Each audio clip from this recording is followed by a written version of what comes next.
बातें करते हम खेतों की और उसके रखवाली की। बाग बगीचा फल फूलों फसलों की हरियाली की। हम बीजों की बातें करते उत्तम जल संसाधन की। हम तकनीकी बातें करते फसलों के उत्पादन की। हर किसान का सपना सच हो जीवन सुखद बनाने को।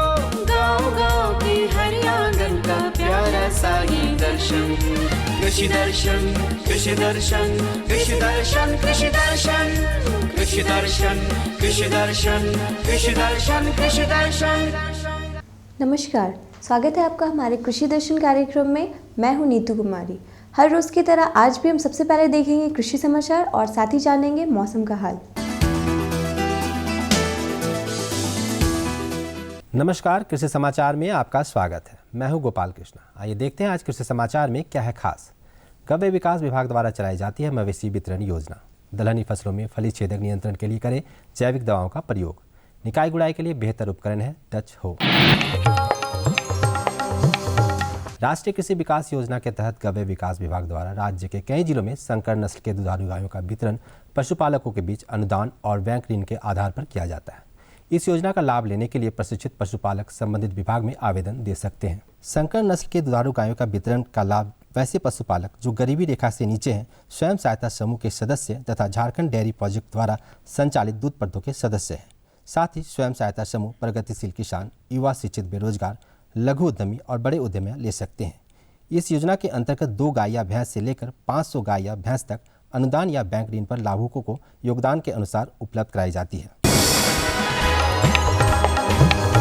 जिन किसान भाइयों ने टमाटर की फसल लगा रखी है और यदि उसमें गोल धब्बा जैसा दिखे तो ये झुलसा रोग के लक्षण है। यदि इसका समय रहते नियंत्रण नहीं किया गया तो फसल को काफ़ी नुकसान की संभावना होती है। इस रोग से टमाटर के फसल को रिडोमिल या मैकोजेब नामक दवा द्वारा बचाया जा सकता है।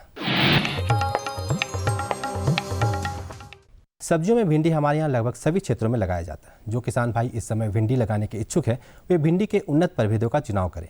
भिंडी के उन्नत प्रभेदों में मखमली, तुलसी, रोहिणी बेहतर माने जाते हैं। ये प्रभेद अच्छी मात्रा में उपज देने के लिए प्रचलित है। मखमली, तुलसी, रोहिणी ये भिंडी के उन्नत प्रभेदों में बेहतर माने जाते हैं। वर्तमान समय में इसकी बुआई की जा सकती है। 1 हेक्टेयर भूमि में 8 से 10 किलोग्राम की दर से बीजों की बुआई कर और उचित कृषि कार्य को करके 150 से 200 क्विंटल तक भिंडी की उपज पाई जा सकती है। दलहनी फसल में चना की फसल में वर्तमान समय में फली छेदक कीट लगने की संभावना रहती है। ज्यादातर कृषक फली छेदक कीट के नियंत्रण के लिए रासायनिक दवाओं का प्रयोग करते हैं, परंतु कृषि विशेषज्ञों की सलाह है कि रासायनिक दवाओं के बजाय नीम निर्मित दवाओं जैसे नीम का शत 50% लीटर पानी या नीम के तेल 20 मिलीलीटर प्रति लीटर पानी में घोलकर फसल पर छिड़काव करना लाभकारी होता है।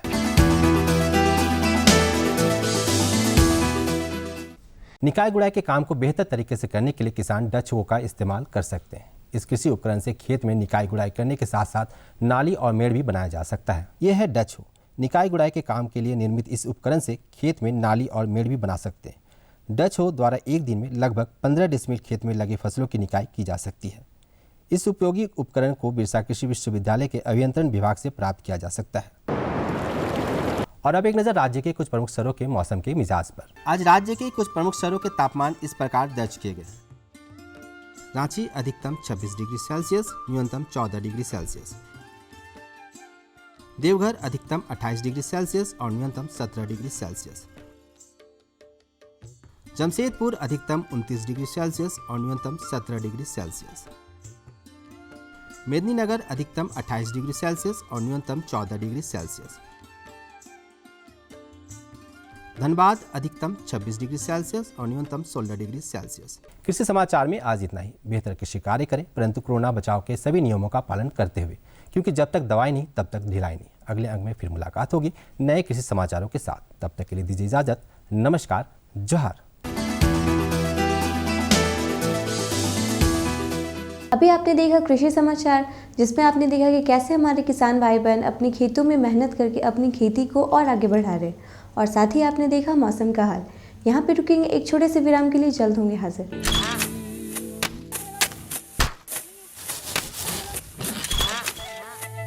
भारत एक कृषि प्रधान देश है। भारतीय अर्थव्यवस्था में कृषि एक मुख्य स्तंभ की तरह है और हमारे किसान अन्नदाता। लेकिन कभी कभी प्रकृति के सख्त तेवर के कारण हमारे किसानों को उचित कृषि उत्पाद हासिल नहीं हो पाता। ऐसी स्थिति में उन्हें सुरक्षित रखने के लिए प्रधानमंत्री फसल बीमा योजना प्रदान की गई है। प्रधानमंत्री फसल बीमा योजना को किसानों तक पहुंचाना और उन्हें लाभान्वित करने का काम बैंक और राज्य स्तरीय बैंकर समितियां यानी SLBC की हैं। इनमें सार्वजनिक और निजी वाणिज्यिक बैंक के अलावा क्षेत्रीय, ग्रामीण, सहकारी बैंक के साथ साथ कई प्राथमिक कृषि सहकारी ऋण समितियों को भी शामिल किया गया है। इस योजना का लाभ उठाने के लिए किसानों का नामांकन जरूरी है। इस समय 540 बैंक की 1.5 लाख शाखाओं के द्वारा किसानों का नामांकन किया जा रहा है। प्रधानमंत्री फसल बीमा योजना एक कारगर उपाय है। ये हमारे लिए सुरक्षा कवच की तरह है। फसल अगर बर्बाद भी हुई तो भी हमें मुआवजा मिल जाता है। जमीनी स्तर पर की गई समीक्षा और अध्ययन के आधार पर कृषि मंत्रालय भारत सरकार की योजना प्रधानमंत्री फसल बीमा योजना में कई बदलाव किए गए हैं। इस बदलाव के कारण किसानों की समस्याओं का निदान कर उन्हें और सशक्त बनाया जा सकेगा। इसके अलावा SLBC और बैंकों के कार्यों और भूमिकाओं को और अधिक विस्तृत किया गया है। इसके अंतर्गत प्रधानमंत्री फसल बीमा योजना में किसानों का नामांकन अब उनकी इच्छा पर निर्भर है। वो नामांकन के लिए स्वतंत्र हैं। योजना के बेहतर कार्यान्वयन के लिए बैंकों के कार्यों में किसान अकाउंट के दावे का निपटान, ऋणी किसानों का प्रीमियम काटना और गैर ऋणी किसानों से प्रीमियम जमा करवाकर बीमा कंपनी को भेजना, राष्ट्रीय फसल बीमा पोर्टल पर किसानों के विवरण की अपलोडिंग, फसल हानि की समीक्षा को सुनिश्चित करना और किसानों की फसल हानि की सूचना बीमा कंपनी तक पहुंचाने का काम भी बैंकों के द्वारा ही किया जाएगा। इसी प्रकार योजना को क्रियान्वित करने वाले बैंक योजना से संबंधित विशेष जागरूकता अभियान को समय समय पर ऋणी और गैर ऋणी किसानों के लिए आयोजित करेंगे। ऋणी किसानों को योजना में भाग लेने के लिए उन्हें कॉल या SMS के द्वारा भी संपर्क और सूचित किया जाएगा। नामांकन की सुविधा के लिए जन धन खाता या बचत खाते का होना जरूरी है। गैर ऋणी किसानों का बैंक में खाता मौजूद नहीं है तो पहले उनका बचत खाता खोलकर सभी सुविधाएं दी जाएंगी। बैंक की शाखाओं को घोषणा पत्र की हार्ड और सॉफ्ट कॉपी को भविष्य में पत्राचार के लिए संभाल कर रखना होगा और उसकी एक कॉपी या एक्नॉलेजमेंट किसान के हवाले किया जाएगा।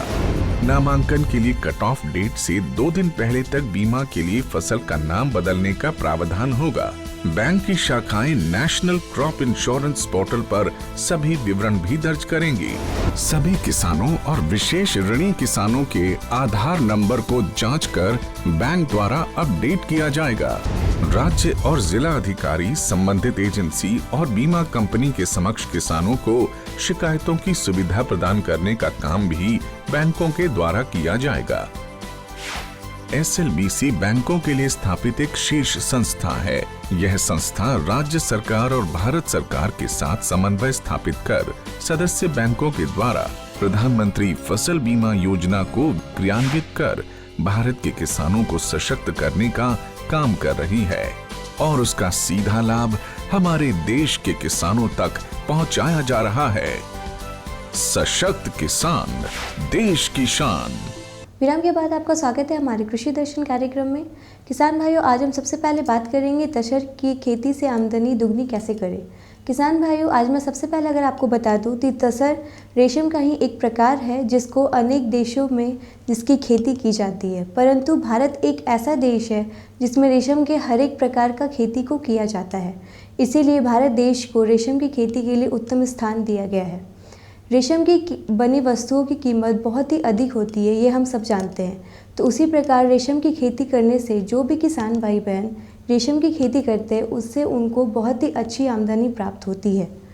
तो इसी प्रकार रेशम की खेती करने से आप बहुत ही अच्छी आमदनी कमा सकते हैं जिससे आप अपने घरों को अच्छे से चला सकते हैं। तो आइए रेशम की खेती से मतलब तसर की खेती से आप कैसे आमदनी अच्छी करें, इन सब की जानकारी लेते हैं हम अपने विशेषज्ञ से। तसर यानी रेशम सोने की तरह सिर्फ रंग ही नहीं, सोने की तरह कीमत भी दिलाती है इसकी खेती। झारखंड में सालों से पारंपरिक ढंग से तसर का उत्पादन होता रहा है। विशेषज्ञ कहते हैं कि 1.5 से 2 महीने की मेहनत में करीब 40,000 से 50,000 तक की कमाई की जा सकती है। जैसा कि आप जानते हैं कि हमारा झारखंड प्राकृतिक संपदाओं से आच्छादित क्षेत्र है। पूरा प्रदेश हरियाली के लिए जाना जाता है। ऐसे में यहाँ के किसान जो हैं तसर के उत्पादन कर अपनी आमदनी को बढ़ा रहे हैं। इसी क्रम में आप पहुँचे हैं रांची के केंद्रीय तसर अनुसंधान केंद्र नगड़ी में, और हमारे साथ यहाँ के वैज्ञानिक डॉक्टर जयप्रकाश पांडे जी हैं। आइए उनसे हम जानते हैं कि तसर उत्पादन से किसान अपनी आमदनी को दोगुनी किस तरीके से करें। किसान भाइयों, अगर आपको अपनी आमदनी दुगनी करना है तो सबसे पहला बिंदु है कि आपको अपने तसर का जो पारंपरिक कीट पालन आप कर रहे हैं उसमें वैज्ञानिक विधियों का प्रयोग करना पड़ेगा।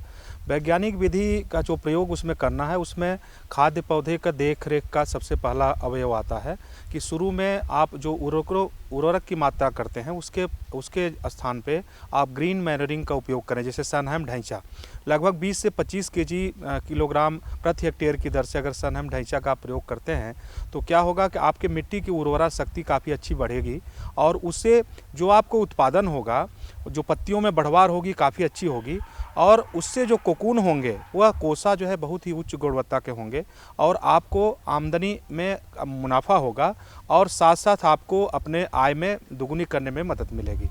किसान भाइयों, जैसे क्या है कि अनेक किसान भाई ऐसे हैं कि जो अपने कोसा को ले जा करके बाज़ार में बेच देते हैं, तो कोसा से उनको प्रति कोसा की दर से लगभग 3 रुपया उनको आय होती है। अगर 20,000 कोसे बेचते हैं तो उनको टोटल मिला करके 20,000 कोसों को बेचने 60,000 रुपये की आय होती है। लेकिन हम किसान भाइयों से अनुरोध करेंगे कि यहाँ पे कोसा के बाद की बहुत सारी स्थिति होती है जिसको पोस्ट कोकून टेक्नोलॉजी करते हैं, जिसमें धागाकरण है। धागाकरण का काम अगर किसान भाई करते हैं तो उससे क्या होगा कि आप तसर के कोसे से आसानी से धागा निकाल सकते हैं। धागा निकालने के बाद उस धागे को से आप कपड़े बनाने का भी काम कर सकते हैं। कपड़े बनाने के साथ में अगर कुछ किसान भाई इच्छुक हैं तो उनकी मार्केटिंग भी कर सकते हैं। लेकिन जो प्रथम बिंदु है किसान भाइयों का, अगर देखा गया है कि एक तितली लगभग 200 अंडे देती है, तो 200 अंडे में जो राष्ट्रीय स्तर पे जो प्रोडक्शन है उसमें 40 से 50 कोकून ही बन पाते हैं। बाकी लगभग 150 जो इंसेक्ट हैं वो किसी न किसी परिस्थिति से मर जाते हैं। तो अगर किसान भाइयों को अपनी आमदनी दोगुनी करनी है तो सबसे पहले क्या होगा कि ऐसे परिस्थिति जन जो ऐसी परिस्थितियां जो कि कीट के लिए नुकसान उत्पन्न कर रही हैं, जिससे लगभग 150 से के लगभग कीट का नुकसान हो रहा है, उनको रोकना होगा। वहीं आमदनी दोगुनी करने के लिए जरूरी है कि किसान तसर की पारंपरिक खेती के बजाय वैज्ञानिक तरीके से इसकी खेती करें। इसके तहत प्रक्षेत्र तैयार करने से लेकर सिंचाई, किस्में, रोग, उर्वरक और अन्य बातें शामिल हैं।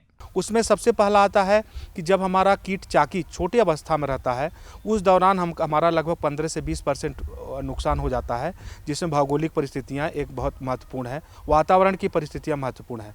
तो उस दौरान हमको किसान भाइयों को हम क्या कहते हैं कि आप चाकी नेट का उपयोग करें। चाकी नेट से क्या होता है कि छोटे अवस्था में जो कीट हैं उनसे काफ़ी हद तक उनका बचाव हम कर सकते हैं। पहला तो हो गया चाकी कीट पालन का। दूसरा क्या है कि जो रोग होते हैं किसान भाइयों, उसमें 2 प्रमुख रोग हैं, एक है वायरस जनित रोग और दूसरा है पेब्रिन से जनित रोग।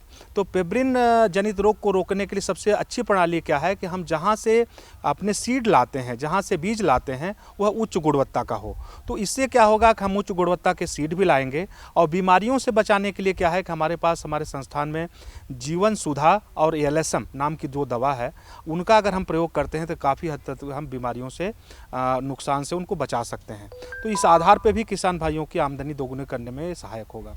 तसर की खेती में कई बार ये देखा जाता है कि कीट को काफी नुकसान पहुंचता है। इसकी कई वजह होती है, लिहाजा चाकी कीट पालन, रोग से निराकरण और उच्च गुणवत्ता वाले बीज का चयन करना जरूरी होगा। किसान भाइयों, जैसा आप जानते हैं हमारा संस्थान राष्ट्रीय स्तर का संस्थान है। हमारे यहाँ तसर के कीट पालन से लेकर के उनके धागाकरण तक की सभी प्रणालियों का एक सम्यक प्रशिक्षण प्रदान किया जाता है। आवासीय प्रशिक्षण भी प्रदान किया जाता है, जिसमें विभिन्न प्रकार की जानकारी, कैसे पौधे की नर्सरी तैयार करना है, कैसे कीट पालन करना है, कैसे बीजागार तैयार करना है, कैसे आप धागाकरण करते हैं, सभी चीज़ों का प्रशिक्षण निःशुल्क प्रदान किया जाता है। साथ साथ राज्य सरकार के माध्यम से उनके पायलट प्रोजेक्ट सेंटर्स हैं जो कि किसान भाइयों के घरों के आसपास होंगे, वहाँ पे भी प्रशिक्षण और जानकारी की व्यवस्था की गई है। और इस कोविड-19 के दौर में जहाँ पे किसानों को, बहुत सारे किसानों का रिवर्स माइग्रेशन हो गया है, जो बड़े शहरों से वापस आए हैं, यह अच्छा अवसर है कि किसान भाई तसर कीट पालन से जुड़ करके अपनी आमदनी दुगनी करें। और यह तसर रोजगार निश्चित रूप से उनको कैश क्रॉप के रूप में सहायक होगा। और साथ ही किसान भाइयों से अनुरोध है, कुछ किसान भाई जो है तसर की खेती के साथ सह खेती भी करना चाहते हैं, जैसे तसर का कीट पालन करना चाहते हैं, उसके साथ उड़द का भी साथ में सह खेती करना चाहते हैं, तो किसान भाई उस प्रक्षेत्र में कर सकते हैं और उनको काफ़ी अच्छा लाभ होगा। कोकून के उत्पादन के बाद किसानों के सामने बाजार तक पहुंचाना और उसकी अच्छी कीमत पर बिकवाली सुनिश्चित करना बहुत मुश्किल होता है। ऐसे में डॉक्टर जयप्रकाश पांडे बताते हैं कि सरकार की ओर से इस दिशा में बाजार की भी व्यवस्था कराई जा रही है। के लिए हमारे संस्थान का एक रॉ मटेरियल बैंक है जो चाईबासा में अवस्थित है। वह तसर प्रोड्यूस करने वाले विभिन्न स्थानों पे, जहाँ जहाँ कोकून का मार्केट होता है, वहाँ पे अपना स्टॉल लगाते हैं। और उसमें भारत सरकार के द्वारा कहा जाता है कि 3 रुपये से अधिक दाम में अगर आपका कोकून बिकता है तो आप मार्केट में बेच दीजिए। अगर आपको 3 रुपये से कम दाम मिलता है तो आप हमारे रॉ मटेरियल बैंक में अपने कोकून को बेच सकते हैं और उससे आपको लाभ होगा और साथ ही साथ आपके उपज का वास्तविक मूल्य आपको मिलेगा, बिचौलियों से आपको निजात मिलेगी। तो निश्चित रूप से हमारे संस्थान द्वारा जो हमारे भारत सरकार के द्वारा रॉ मटेरियल बैंक के द्वारा जो व्यवस्था की गई है, उसका किसान भाई लाभ उठाएं और सस्ते दर पे, औने पौने दर पे अपने उत्पाद को न बेचें, जिससे उनको लाभ होगा। अगर ये तो बाजार व्यवस्था के बारे में आपने बताया कि सरकार के द्वारा बाजार व्यवस्था भी मुहैया कराई गई है ताकि उनको उचित मूल्य सके और बिचौलिया तंत्र पूरा खत्म हो सके। नहीं, खेती की बात करते हैं, वैज्ञानिक तरीके की हम बात करते हैं। हमारे किसान जो हैं वैज्ञानिक तरीके से खेती कर रहे हैं, अपनी आमदनी को बढ़ा रहे हैं। अगर हम इस क्षेत्र में भी वैज्ञानिक खेती की बात करते हैं तो किसान इसके लिए क्या करें? किसान भाइयों, सबसे पहली बात है कि आपको यह चुनना होगा कि हम वैज्ञानिक तरह से खेती करने के लिए किन किन दायित्वों को आपको निर्वहन करना है। सबसे पहला क्या है कि आपको प्रक्षेत्र की तैयारी रेयरिंग के पहले ही प्रारंभ कर देना है, जिसमें उसमें चूना और ब्लीचिंग का छिड़काव करना है, जिससे आपके प्रक्षेत्र में ऐसे शत्रु कीट का उपयोग न हो, ऐसे बीमारियों का बढ़ना न हो पाए जिससे आपके कीट को नुकसान पहुंचता है। दूसरा, चाकी रेयरिंग के लिए नेट का उपयोग करें। समय समय पे उनको पत्तियों को देते रहें। पत्तियां जब अच्छी होंगी तो कीट की बढ़वार भी अच्छी होगी और ज़्यादा मात्रा में कोकून का प्रोडक्शन होगा। नुकसान करने वाले जो परभक्षी कीट हैं, उनको नुकसान पहुँचाते हैं, ऐसे कीटों से बचाने के लिए भी उनको व्यवस्था करनी पड़ेगी, देख रेख करना पड़ेगा। और तमाम पेस्ट, इसके साथ ही पशु पक्षी भी नुकसान पहुंचाते हैं, उससे भी बचाव के लिए उनको सम्यक तरीके से देख रेख करना पड़ेगा, जिससे किसान भाइयों के जो नुकसान है, जब नुकसान को हम कम कर पाएंगे तो आमदनी अपने आप में दुगनी करने में मदद मिलेगी। किसान भाइयों, अभी मैं बात करूंगी शिमला मिर्च की सामयिक देखभाल अथवा उसकी वैज्ञानिक खेती के बारे में। किसान भाइयों, शिमला मिर्च खेती करने से पहले उसकी भूमि का पीएच 6 से 605 होना चाहिए और साथ ही साथ आप शिमला मिर्च की खेती बालुई दोमट मिट्टी में भी कर सकते हैं। शिमला मिर्च की खेती करने के लिए ये भी आपको ध्यान रखना होगा कि उसकी जलवायु अधिक हो और उसके उत्पादन में कोई कमी ना हो, मतलब उसकी खाद वगैरह अधिक मात्रा में पड़ रही हो। तो इसकी जानकारी और क्या क्या है, आप कैसे शिमला मिर्च की देखभाल करें और उसकी वैज्ञानिक खेती करें, इन सब की जानकारी लेते हैं हम अपने विशेषज्ञ से। दर्शकों, आज हम पहुंच चुके हैं रांची के कृषि विज्ञान केंद्र दिव्यायन में, जहां हम जानेंगे कि शिमला मिर्च की वैज्ञानिक खेती किस प्रकार की जाए। इसके लिए आज हमारे साथ उपस्थित हैं डॉक्टर रविंद्र कुमार सिंह। सर, आपका बहुत बहुत स्वागत है हमारे इस कार्यक्रम में। धन्यवाद। सर, सबसे पहले कि शिमला मिर्च की जो खेती वो हम किस तरीके से करें और क्या कुछ किया जाए शिमला मिर्च की खेती करने में? जोहार किसान भाइयों, सबसे पहले तो अगर हम शिमला मिर्च की खेती की बात करते हैं तो झारखंड की जो हमारी जलवायु है उसकी खेती के लिए बहुत ही ज़्यादा अनुकूल है। बाहरी वातावरण में भी हम आसानी से इसकी खेती कर सकते हैं। तो किसान भाइयों, जो सबसे पहला चरण आता है वो आता है भूमि की तैयारी का। तो भूमि की तैयारी क्रम में सबसे पहले तो ऐसी भूमि का चुनाव करें जहाँ जल जमाव की स्थिति ना होती हो और उसके लिए 2 से 3 जुताइयाँ करके मिट्टी को भुरभुरी बना के हर बार पाटा लगा दें और उसको समतल कर लें। उसके बाद किसान भाइयों, जो कम से कम 250 से 300 कुंटल सड़ी हुई गोबर की खाद को भूमि में मिला देते हैं, जिससे उसमें अच्छी प्रकार से जीवांश युक्त जो पदार्थ होते हैं उनकी मात्रा बढ़ जाती है। और इसके बाद फिर हमारा जो दूसरा चरण आता है किसान भाइयों, वो आता है नर्सरी की तैयारी का। तो अगर शिमला मिर्च की नर्सरी की तैयार करने की हम बात करते हैं तो इसको हम 2 विधियों से कर सकते हैं। पहली विधि तो होती है प्लग ट्रे या प्रो ट्रे की, जो काली रंग की ट्रे आती है नर्सरी लगाने के लिए। वो आपकी 98 सेल की 98 खाने वाली जो ट्रे होती है वो इसके लिए बहुत ही ज़्यादा उपयोगी होती है, बहुत ही ज़्यादा उचित होती है। तो उसमें एक हम तैयारी कर सकते हैं अपनी नर्सरी की, और दूसरा हम उसमें क्यारी बना के सीधे भी बीजों की बुआई कर सकते हैं। तो किसान भाइयों, अगर हम प्रो ट्रे में तैयारी करते हैं तो वो हमारे लिए ज़्यादा अच्छा होगा, क्योंकि उसमें हमको स्वस्थ रोग मुक्त पौधे मिलने की संभावना ज़्यादा होती है। उसके लिए हमें क्या करना होगा कि 1 भाग अगर हम सड़ी हुई गोबर की खाद या वर्मी कंपोस्ट प्रयोग कर रहे हैं तो उतना ही, यानी समान मात्रा में हमें कोकोपिट का इस्तेमाल करना होगा, उसे मिला के, और उसके बाद प्रो ट्रे को अच्छे तरह से भर देते हैं, और उसके बाद प्रत्येक खाने में 1 बीज की हम बुआई करते हैं। थोड़ा सा किसान भाइयों इसमें सुविधा हमें क्या होती है प्रो ट्रे में नर्सरी तैयार करने में, कि अगर हम इसको एक स्थान से दूसरे स्थान तक आराम से इसको ले जा सकते हैं।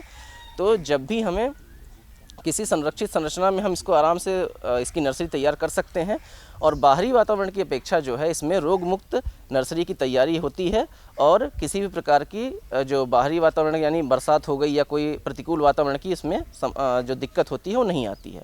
दूसरी जो विधि होती है हमारी, वो होती है कि सामान्य रूप से जो ज़मीन के ऊपर क्यारी बना के, तो इसके लिए 3 मीटर लंबी 1 मीटर चौड़ी और ज़मीन से जो है 15 सेंटीमीटर ऊपर उठी हुई क्यारियों का हम निर्माण करते हैं। प्रत्येक वर्ग मीटर क्षेत्रफल के हिसाब से हम एक सड़ी हुई गोबर की खाद का 1 टोकरी यानी 10 से 12 किलो मतलब 5 से 6 किलोग्राम 1 वर्ग मीटर क्षेत्रफल के हिसाब से हम उसमें डाल के अच्छे तरह से मिला देते हैं, और उसके बाद हम 5 सेंटीमीटर की दूरी पे कतार बना के और बीजों की बुआई करते हैं। उसके बाद इसमें हम ऊपर से भुरभुरी कंपोस्ट खाद को डाल के और मिट्टी से ढक देते हैं। किसान भाइयों, थोड़ा सा जब हम किसी भी शिमला मिर्च या सामान्य मिर्च की खेती करते हैं तो उसमें अक्सर देखा जाता है कि जो विषाणुजन्य जो रोग होते हैं उनका प्रकोप बहुत ज़्यादा होता है। तो उनसे बचाव के लिए हमें क्या करना है कि हमें जो पौधशाला के समय के जो समय होता है उसी समय से हमको इसके लिए नियंत्रण हेतु प्रयास करने होंगे।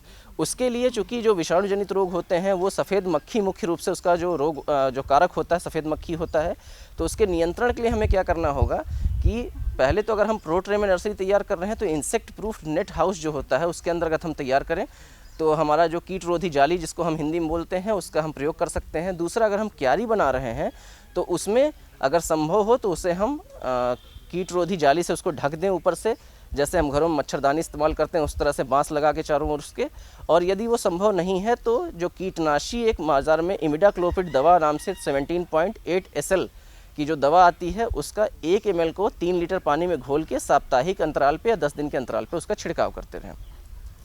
किसान भाइयों, इसके बाद जब हम बात करते हैं इसकी प्रमुख प्रजातियों की, तो इंदिरा हुआ, भारत हुआ, या इसके अलावा जो हमारा भारतीय बागवानी अनुसंधान संस्थान बेंगलुरु में स्थित है उसके द्वारा भी अर्का मोहिनी, अर्का गौरव, अर्का बसंत प्रजातियां विकसित की गई हैं जो बहुत ही उन्नत प्रजातियां हैं। किसान भाई इनका चयन कर सकते हैं। और इससे आपको जो है जो बीज की अगर हम मात्रा की बात करते हैं तो इसमें लगभग आपका 200 से 250 ग्राम बीज की आपको आवश्यकता पड़ती है 1 एकड़ क्षेत्रफल के लिए। तो ये हमारी उन्नत किस्में हैं। इनको जब हम अगर नर्सरी तैयार करने के बाद जब हमारा रोपाई का समय आता है किसान भाइयों, तो हमको क्या करना होता है कि 3 से 4 दिन पहले हम इसमें पानी की मात्रा को एकदम सीमित कर देते हैं। एकदम कम मात्रा में हमें पानी डालना होता है और इससे हमारा क्या होता है जो नर्सरी होता है उसका कठोरीकरण हो जाता है। इसके बाद जब हम मुख्य खेत में उसकी रोपाई की बात आती है तो उसमें हमें 2 फीट की दूरी पे और लगभग 45 सेंटीमीटर, 2 फीट यानी कतार से कतार की दूरी और 45 सेंटीमीटर पौधे से पौधे की दूरी पे हमको रोपाई करनी होती है। रोपाई करने के लिए किसान भाइयों की जो हमारी जो हम बेड बनाते हैं वो 1 मीटर हमें चौड़ी रखनी होती है और उसके किनारों पे यानी कि एक बेड पे हमें 2 कतारें लगानी होती हैं और दोनों कतारों के बीच में 60 सेंटीमीटर की हम दूरी रखते हैं। तो उसमें जो हमें पौधे लगाने हैं वो इस ढंग से लगाने हैं कि अगर एक कतार में हमारे 2 पौधे जो लगे हुए हैं उनके मध्य में बगल वाली कतार का जो एक पौधा आना चाहिए। तो यानी जिगजैग उसमें हमको पैटर्न फॉलो करना होता है। तो इस प्रकार से हम उसकी रोपाई करते हैं। किसान भाइयों, जो भी प्रजातियों की हमने यहाँ पे अनुशंसा की है उसमें क्या होता है कि रोपाई के लगभग 65 से 70 दिन बाद, 60 से 70 दिन बाद उसमें आपका फल आना शुरू हो जाता है, उसकी तुड़ाई प्रारंभ कर सकते हैं आप। रही बात इसमें अगर हम खाद एवं उर्वरक प्रबंधन की बात करते हैं तो प्रत्येक एकड़ क्षेत्रफल के लिए हमको 80, 100 और 120 किलोग्राम यानी कि नत्रजन, फास्फोरस और पोटाश का प्रयोग इसमें करने की अनुशंसा की गई है। अगर हम नत्रजन की बात करते हैं तो उसकी हमको आधी मात्रा खेत की तैयारी के समय और फास्फोरस और पोटाश की पूरी मात्रा को खेत की तैयारी के समय हमें इसमें खेत में मिलाना होता है। और जो नत्रजन की शेष मात्रा है उसको रोपाई के 1 महीने बाद और शेष मात्रा को 2 भागों में हम बांट देते हैं और एक भाग को हम रोपाई के 1 महीने बाद और दूसरे भाग को हम रोपाई के 50 दिन बाद उसमें खेत में मिला देते हैं। तो किसान भाइयों, अगर इस जो तकनीक है इसका हम प्रयोग करते हैं तो हमारे किसान भाइयों को आराम से, अगर 1 एकड़ की बात करते हैं तो लगभग 10 से 12 टन प्रति एकड़ की दर से इन्हें उपज प्राप्त हो सकती है। किसान भाइयों, थोड़ा सा अगर हम बात इसमें करते हैं रोग बीमारियों में कीट नियंत्रण की, तो इसमें जो प्रमुख कीट आता है आपका वो फल बेधक कीट आता है। तो उसके लिए आपको फ्लूबेन डाईएमाइड 480 SC नामक जो दवा है इसका प्रयोग करना होता है। इसका 1 ml दवा को 4 लीटर पानी में घोल के हम इसका छिड़काव करते हैं। आवश्यकता अनुसार अगर हमें आवश्यकता इसकी प्रतीत होती है तो हम 10 दिन बाद इसका पुनः छिड़काव करते हैं। और इसके अलावा हमारा जो, जैसा हमने पहले बताया कि इसमें एक और कीट आता है सफ़ेद मक्खी का, माहू का, इन सब का भी प्रकोप देखा जाता है। तो इनके नियंत्रण के लिए हमको इमिडाक्लोप्रिड नाम की दवा जो है उसका छिड़काव हम 1 ml दवा को 2 लीटर पानी में घोल के इसका छिड़काव कर देते हैं। इसके अलावा अगर एक प्रमुख रोग की हम बात करते हैं तो इसमें जो फल होता है उसको सड़न का रोग लग जाता है, जिसके लिए कॉपर ऑक्सीक्लोराइड दवा का हम 3 ग्राम 1 लीटर पानी में घोल के इसका छिड़काव कर सकते हैं और इससे इसका नियंत्रण हो जाता है। यथासंभव अगर दोबारा इसके छिड़काव की ज़रूरत पड़ती है तो उसका छिड़काव किया जाता है। अभी आपने देखा शिमला मिर्च की सामयिक देखभाल और उसकी वैज्ञानिक खेती के बारे में, और साथ ही साथ आपने देखा तसर की खेती से आमदनी दुगनी कैसे करें। यहाँ पे मैं आशा करती हूँ कि आपको हमारा आज का कार्यक्रम बेहद ही पसंद आया होगा। अगर आपको किसी भी तरह की जानकारी हम तक देनी हो अथवा किसी भी तरीके की जानकारी हमसे लेनी हो तो आप हमारे इस पते पर संपर्क कर सकते हैं। हमारा पता है कार्यक्रम कृषि दर्शन, कृषि प्रकोष्ठ द्वारा, केंद्र निदेशक, दूरदर्शन केंद्र, रातू रोड, रांची। पिन संख्या है 834001। एक बात और, अगर आपसे किसी भी कारणवश हमारा ये कार्यक्रम छूट जाता है तो आप हमारा ये कार्यक्रम सोशल मीडिया पे देख सकते हैं, जैसे यूट्यूब, ट्विटर, फेसबुक आदि। अब दीजिए मुझे इजाज़त, नमस्कार।